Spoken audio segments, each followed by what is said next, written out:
इस मैराथन के अंदर मैंने जनवरी 2023 से दिसंबर 2023 तक यूपी के अंदर जितनी भी लेटेस्ट और इम्पोर्टेंट एक्टिविटीज हुई हैं उन सभी घटनाओं को एकदम सीरियल वाइज नोट किया हुआ है। और यदि आप यूपी के किसी भी एग्जाम की तैयारी कर रहे हो तो यकीन मानना मेरे दोस्त, आप यूपी के किसी भी एग्जाम में बैठ जाना, इस वीडियो से करंट अफेयर का क्वेश्चन आपको बाहर देखने के लिए नहीं मिलेगा। आप बेफिक्र होकर इस क्लास को कवर कर सकते हैं क्योंकि इस वीडियो के अंदर एक एक क्वेश्चन यूपी ओरिएंटेड एग्जाम की दृष्टि से रखा गया है। तो चलिए चलते हैं आज के पहले क्वेश्चन की तरफ। पहला क्वेश्चन भी आप सभी के सामने है। हाल ही में किस राज्य के मुख्यमंत्री ने स्कूल चलो अभियान 2023 की शुरुआत की है? तो स्कूल चलो अभियान 2023 की शुरुआत जैसा कि आप सभी लोग जानते हैं उत्तर प्रदेश राज्य के मुख्यमंत्री योगी आदित्यनाथ जी के द्वारा की गई है। ऑप्शन नंबर 20 का बिल्कुल करेक्ट आंसर है। और इस अभियान की जो टैगलाइन है, जो कि हाल ही में हुए एक एग्जाम में पूछी भी गई है कि स्कूल चलो अभियान 2023 की टैगलाइन क्या रखी गई, तो टैगलाइन हो जाती है बेटा बेटी एक समान, शिक्षा है सबका अधिकार। तो ये चीज भी आपको ध्यान रखनी है। और इसी के साथ नेक्स्ट क्वेश्चन पर चलने से पहले उत्तर प्रदेश के बारे में एक बेसिक स्थिति परिस्थिति का पता कर लेते हैं कि क्या उत्तर प्रदेश में बहुत प्रसिद्ध चीज है और क्या उसके बारे में बेसिक फैक्ट हो जाते हैं जो हमें जानने जरूरी हैं। जैसे उत्तर प्रदेश की राजधानी क्या है, तो राजधानी हो जाती है लखनऊ, जो कि गोमती नदी के किनारे स्थित है। वर्तमान मुख्यमंत्री कौन है, तो मुख्यमंत्री हो जाते हैं योगी आदित्यनाथ। वर्तमान में राज्यपाल कौन है, तो उत्तर प्रदेश की वर्तमान राज्यपाल हैं आनंदीबेन पटेल। राजकीय पशु की अगर बात करूं तो राजकीय पशु हो जाते हैं बारहसिंगा। राजकीय पक्षी हो जाते हैं सारस अथवा क्रोंच। राजकीय पुष्प हो जाता है पलाश अथवा टेसु। राजकीय वृक्ष हो जाता है अशोक। तो ये इतना फैक्ट तो इतना ज्यादा इंपॉर्टेंट हो जाता है जो कि यूपी के किसी ना किसी एग्जाम में 100% देखने के लिए मिलता ही है। अब अगर नेक्स्ट क्वेश्चन की बात करूं तो उत्तर प्रदेश ने ही रामायण और महाभारत सर्किट बनाने का भी फैसला लिया है। 2023 खेलो इंडिया यूनिवर्सिटी गेम्स की मेजबानी भी उत्तर प्रदेश ही करने वाला है। और उत्तर प्रदेश का पहला डेटा सेंटर कहां पर खुलने वाला है, तो यह ग्रेटर नोएडा के अंदर खोल दिया गया है। और उत्तर प्रदेश में ही स्थित रानीपुर वन्यजीव अभयारण्य जो है यह देश का 53वां टाइगर रिजर्व घोषित कर दिया गया है। यह चीज भी आपको ध्यान रखनी है। उत्तर प्रदेश सरकार ने ही मथुरा वृंदावन को 2041 तक कार्बन न्यूट्रल टूरिस्ट डेस्टिनेशन बनाने की भी घोषणा कर दी है। तो ये फैक्ट भी आपके लिए काफी ज्यादा इंपॉर्टेंट हो जाता है। तो उत्तर प्रदेश का करंट अफेयर पढ़ने से पहले आपको उत्तर प्रदेश के बारे में ये कुछ बेसिक जानकारी है जो आप सभी को पता होनी चाहिए। नेक्स्ट क्वेश्चन पर चलते हैं।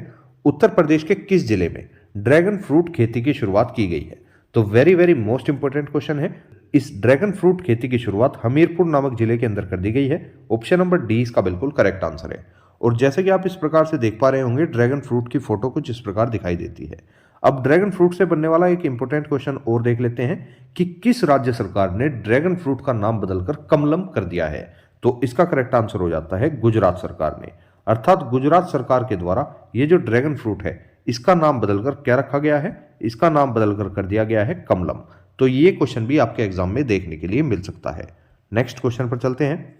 हाल ही में उत्तर प्रदेश के किस जिले में जंगल सफारी को फिर से शुरू कर दिया गया है? तो ये जो जंगल सफारी है ये उत्तर प्रदेश के कानपुर जिले में एक बार फिर से शुरू कर दी गई है। ऑप्शन नंबर सी इसका बिल्कुल करेक्ट आंसर है। Next question. हाल ही में उत्तर प्रदेश के नए डीजीपी कौन बनाए गए हैं? तो उत्तर प्रदेश के जो नए डीजीपी हैं उनका नाम है Vijay Kumar. Option number A इसका बिल्कुल करेक्ट आंसर है। Next question. उत्तर प्रदेश के किस जिले में सबसे अधिक सोलर रेडिएशन पाया जाता है? तो ये भी क्वेश्चन काफी ज्यादा इंपॉर्टेंट हो जाता है। उत्तर प्रदेश के झांसी नामक जिले में सबसे अधिक सोलर रेडिएशन पाया जाता है। ऑप्शन नंबर ए इसका बिल्कुल करेक्ट आंसर है। Next question. Amrit Bharat station Yojana के तहत उत्तर मध्य रेलवे के कितने स्टेशनों को शामिल किया गया है? तो इस क्वेश्चन का सही आंसर हो जाता है कुल मिलाकर 45 स्टेशन। अर्थात उत्तर मध्य रेलवे के कुल 45 स्टेशनों को अमृत भारत स्टेशन योजना के तहत शामिल किया गया है। ऑप्शन नंबर 20 का बिल्कुल करेक्ट आंसर है। Next question. 26वें राष्ट्रीय युवा उत्सव 2023 में उत्तर प्रदेश के किस जिले की लोकगीत टीम को राष्ट्रीय स्तर पर प्रथम स्थान प्राप्त हुआ है? तो उत्तर प्रदेश के महोबा जिले की लोकगीत टीम है जिसे राष्ट्रीय स्तर पर प्रथम स्थान प्राप्त हुआ है। ऑप्शन नंबर सी इसका बिल्कुल करेक्ट आंसर है। Next question. हाल ही में किस देश का एचएमआई ग्रुप उत्तर प्रदेश में 7200 करोड़ रुपए निवेश करने वाला है? तो एचएमआई ग्रुप जो है ये जापान का एक ग्रुप है जो कि उत्तर प्रदेश में 7200 करोड़ रुपए का निवेश करने वाला है। तो ऑप्शन नंबर सी इसका बिल्कुल करेक्ट आंसर है। फ्रेंड्स, क्वेश्चंस का स्तर देखकर आप समझ पा रहे होंगे कि ये क्वेश्चन आपके एग्जाम की दृष्टि से कितने ज्यादा इंपॉर्टेंट हो जाते हैं। और हाल फिलहाल में यूपी कांस्टेबल की भी वैकेंसी आई हुई है। तो यूपी कांस्टेबल के लिए भी ये वीडियो बहुत ही ज़्यादा इंपॉर्टेंट होने वाली है और बहुत ही जल्द आपकी यूपीएसआई की भी वैकेंसी आने वाली है, तो उसके लिए भी आप इस क्लास को कंटेस्ट कर सकते हैं।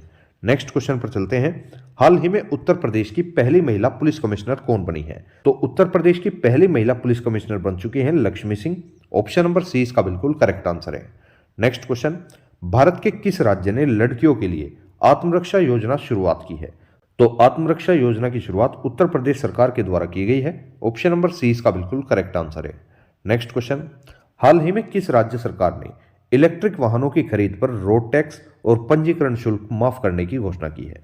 तो अगर आप इस राज्य के अंदर इलेक्ट्रिक व्हीकल को खरीदते हो तो यहां पर ना ही तो आपको रोड टैक्स देना है और ना ही आपको रजिस्ट्रेशन शुल्क देना है।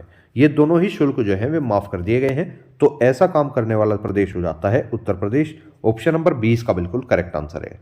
और उत्तर प्रदेश से बनने वाले कुछ अन्य फैक्ट भी हैं, जैसे फैमिली आईडी पोर्टल की शुरुआत किसने की? ये भी उत्तर प्रदेश सरकार के द्वारा ही की गई है। और सबसे इंपॉर्टेंट क्वेश्चन है, उत्तर प्रदेश स्थापना दिवस कब मनाया जाता है?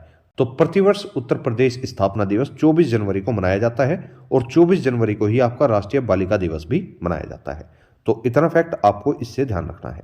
नेक्स्ट क्वेश्चन, उत्तर प्रदेश के बस्ती जिले में कल्याणपुरी योजनाओं पर लगी चित्र प्रदर्शनी का शुभारंभ किसके द्वारा किया गया है? तो इन प्रदर्शनी अर्थात इन एग्जीबिशन का शुभारंभ जो है वो योगी आदित्यनाथ जी के द्वारा कर दिया गया है। ऑप्शन नंबर ए इसका बिल्कुल करेक्ट आंसर है। नेक्स्ट क्वेश्चन, उत्तर प्रदेश को किस केंद्रीय योजना के सफल संचालन के लिए स्कोच अवार्ड से सम्मानित किया गया है? तो उत्तर प्रदेश को डिजिटल इनोवेशन और पीएम स्वनिधि योजना के सफल संचालन के लिए स्कोच अवार्ड से सम्मानित कर दिया गया है। ऑप्शन नंबर डी इसका बिल्कुल करेक्ट आंसर है, अर्थात ए व बी दोनों। नेक्स्ट क्वेश्चन है, संयुक्त राष्ट्र मुख्यालय में भारत के किस गांधी राज्य में बनी महात्मा गांधी की प्रतिमा का अनावरण किया गया है? तो इसका करेक्ट आंसर हो जाता है Uttar Pradesh. Option number A इसका बिल्कुल करेक्ट आंसर है। नेक्स्ट क्वेश्चन, सरकारी विभागों में 2030 तक 100% इलेक्ट्रिक वाहनों को शामिल करने वाला भारत का पहला राज्य कौन सा बनेगा? तो ये भी आपका उत्तर प्रदेश ही होने वाला है, अर्थात सरकारी विभागों के अंदर यूपी के जितने भी गवर्नमेंट डिपार्टमेंट है उनके अंदर 2030 तक सभी वाहनों को इलेक्ट्रिक वाहनों के रूप में बदल दिया जाएगा। ऑप्शन नंबर सी इसका बिल्कुल करेक्ट आंसर है। नेक्स्ट क्वेश्चन, राष्ट्रीय युवा पुरस्कार 2023 के लिए अवधेश कुमार को चुना गया है। इनका संबंध उत्तर प्रदेश के किस जिले से हो जाता है? तो ये जो अवधेश कुमार है इन्हें राष्ट्रीय युवा पुरस्कार 2023 के लिए चुना गया है और इनका संबंध उत्तर प्रदेश के लखनऊ जिले से हो जाता है, जो कि उत्तर प्रदेश की राजधानी भी हो जाती है। तो ऑप्शन नंबर 20 का बिल्कुल करेक्ट आंसर है। नेक्स्ट क्वेश्चन, हाल ही में किस राज्य की कैबिनेट में नई खेल नीति 2023 को मंजूरी दे दी गई है? तो नई खेल नीति 2023 को मंजूरी उत्तर प्रदेश की कैबिनेट के द्वारा दी गई है। ऑप्शन नंबर 20 का बिल्कुल करेक्ट आंसर है। नेक्स्ट क्वेश्चन, उत्तर प्रदेश सरकार ने किस जिले में एडवेंचर ट्रैकिंग अभियान की शुरुआत की है? तो एडवेंचर ट्रैकिंग अभियान की शुरुआत सोनभद्र जिले में कर दी गई है। ऑप्शन नंबर सी इसका बिल्कुल करेक्ट आंसर है।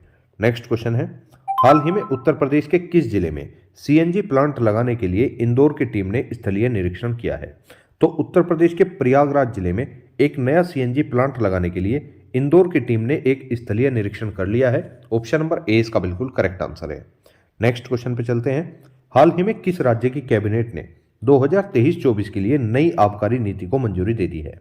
तो 2023-24 के लिए नई आबकारी नीति जो है वो उत्तर प्रदेश राज्य की कैबिनेट के द्वारा मंजूरी दे दी गई है। ऑप्शन नंबर 20 का बिल्कुल करेक्ट आंसर है।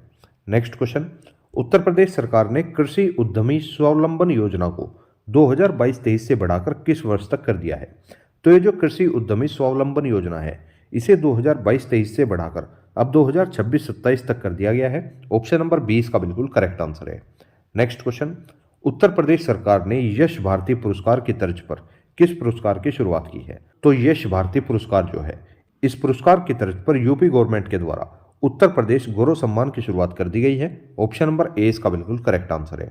नेक्स्ट क्वेश्चन, उत्तर प्रदेश सरकार द्वारा पीपीपी मॉडल पर कितने जिलों में मेडिकल कॉलेज खोलने का निर्णय लिया गया है?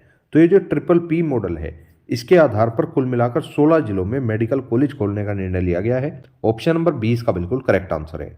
नेक्स्ट क्वेश्चन, हाल ही में किसे भारत रत्न डॉक्टर अंबेडकर पुरस्कार 2023 से सम्मानित किया गया है? तो इस अवार्ड से हाल ही में मुख्यमंत्री योगी आदित्यनाथ जी को सम्मानित कर दिया गया है। ऑप्शन नंबर सी इसका बिल्कुल करेक्ट आंसर है। नेक्स्ट क्वेश्चन, हाल ही में खबरों में रहा कालिंजर का किला उत्तर प्रदेश के किस जिले में स्थित है? तो ये जो कालिंजर का किला है ये उत्तर प्रदेश के बांदा नामक जिले में स्थित हो जाता है। ऑप्शन नंबर सी इसका बिल्कुल करेक्ट आंसर है। नेक्स्ट क्वेश्चन, हाल ही में प्रधानमंत्री नरेंद्र मोदी ने वन वर्ल्ड टीबी समिट 2023 का उद्घाटन कहां पर किया है? तो इस समिट का उद्घाटन वाराणसी के रुद्राक्ष कन्वेंशन सेंटर पर किया गया है। ऑप्शन नंबर 20 का बिल्कुल करेक्ट आंसर है। इसी के साथ अगर बात करूं, भारत ने टीबी उन्मूलन का लक्ष्य कब तक रखा है? तो यह लक्ष्य 2025 तक रखा गया है। वहीं पर विश्व का टीबी उन्मूलन का लक्ष्य कब तक रखा गया है? तो विश्व के अंदर इस टीबी उन्मूलन का लक्ष्य जो है वो 2030 तक रखा गया है।